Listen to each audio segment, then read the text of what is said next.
How's it going, everyone? College Lefty, and in this video I'm going to be ranking the top 10 players at each position. So let's go ahead and get right into it.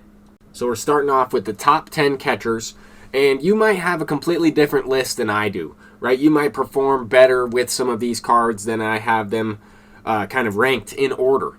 So with that being said, right, some of these cards are brand new into the game. Some of them I have not yet tried, and some of these players have had different variations of cards in the past, and I have gotten a chance to try out a lot of them.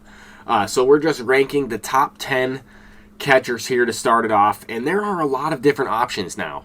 And some of these cards are great budget options, right? Jimmy Fox is a headliner card, maybe around $20K. If you don't have some of these more expensive catchers, Gary Carter's a collection, Jorge Posada was a World Series reward. I know he's only about $30,000.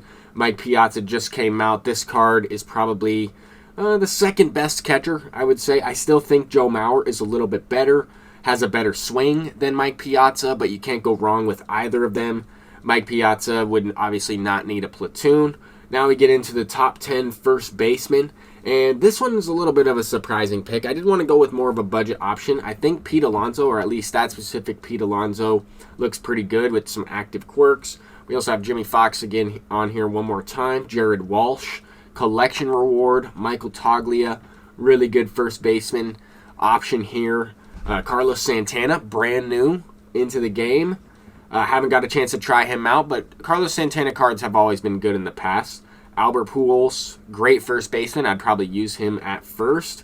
We also have David Ortiz, and now we're getting into more of the first basemen that are power hitters, that are mainly offensive threats, like Frank Thomas. Stan Musial, I think, is a little bit better than Frank Thomas. You might disagree there. Carlos Delgado, I think, is a little bit better than both of them, Stan Musial and Frank Thomas. Babe Ruth, to me, is the best first baseman in the game. Even though he can play outfield, he does have a little bit more flexibility out there, too. But I think he is definitely valuable. In terms of second baseman, I think Mookie Betts is more of a second baseman. I talked about that in my previous rankings. Fernando Tatis is a great second baseman to use. Bryson Stott. A lot of these cards have secondary positions. Some of them are, in fact, in their secondary position. But for me, personally, I don't mind playing people in their secondary position. I don't mind taking that 4 or 5 attribute point hit. I like using some of these guys. It allows me more flexibility with my team and substitutions later on in the game. This Javier Baez looks really good. I can't wait to get that card. I really want to unlock both Baez and Vlad.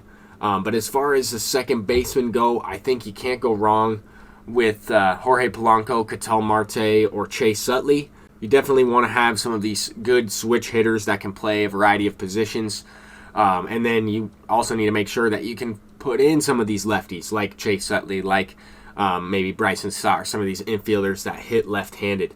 But we're getting into shortstops here. I did include Honus Wagner as a shortstop. I would probably use him at that position.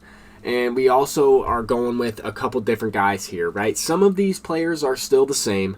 Some of them, like Tatis, Stott, Oswald Peraza, some of these guys are interchangeable within the infield. And it also depends on what parallel you have these players at, right? Because some of them are going to have, silver defense in their secondary position or gold defense in their secondary position, depending on how much you parallel them up.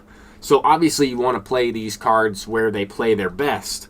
But I just wanted to mention that some of these infielders I have multiple times because I think they are the better infielders in the game, and I would be willing to use them in their secondary positions. If you're not, then that's okay. You might have these players ranked slightly different. But as far as Jose Ramirez goes, that's a card that I don't necessarily like to use. Same thing with Evan Longoria, but I still have him on the list because I think they are still really good cards. And if I didn't have any of these other guys, I might use those players. But there are probably, a handful of guys that could have easily been on the list that are kind of right around the same caliber of players as these guys are. I don't know. It is a lot of personal preference. But I do like using this Eduardo Escobar card. I think he plays best at second base or third base. I don't know if I would use him in the outfield. He's a little bit too slow for me. But personally, some of these other infielders are just a little bit better. I like that Eduardo Escobar card, but I'm using Jorge Polanco, Ketel Marte, and a couple other switch hitters instead of that Eduardo Escobar. But now we get into the top 10 outfielders. In the previous video, I did a top 20 outfielders, and this list is a little bit different. We do have a Larry Walker, we have Pete Crow Armstrong. I like Larry Walker on this list because he does kill right-handed pitching, and he's a good contact hitter against lefties. He's got decent defense. He's a good budget option. I think Pete Crow Armstrong is underrated in terms of an elite fielder, kind of like a little bit of a Tony Gwynn style player. But as we move on in this list, we are going into more of the complete outfielders, right? Guys that can really do it all. Good speed, good defense, great hitting attributes, and just players that I would personally like to use. Vladimir Guerrero is definitely at the top of my list for guys I want to get. Roberto Clemente I still think is up there as far as one of the best outfielders in the game. Mike Trout, same thing. Even though he might be playing down on inside edge, still one of the best outfielders. Unless he's playing significantly down against right-handed pitching, his contact attribute might be too low, but those quirks certainly help him. We get into the relief pitchers here, and this one right here, Eric Gagne, I kind of second-guess myself a little bit. It's hard to rank some of these relief pitchers because it depends on the opponent, right? Each game is different. Sometimes you're going to go up against certain people that cannot hit one specific pitch, or certain people that might be thrown off by one specific pitching motion. Maybe Zach Britton or Aroldis Chapman, some lefty that throws hard with, maybe a minimal amount of off speed, but they just tend to throw off the hitter. I'm just kind of going over some of the relief pitchers that I like. I still have a lot of these guys ranked in the same way as I have in the past. And I do think Raleigh Fingers is a top 2 reliever. I still think Steve Cishek is the best relief pitcher we have in Diamond Dynasty.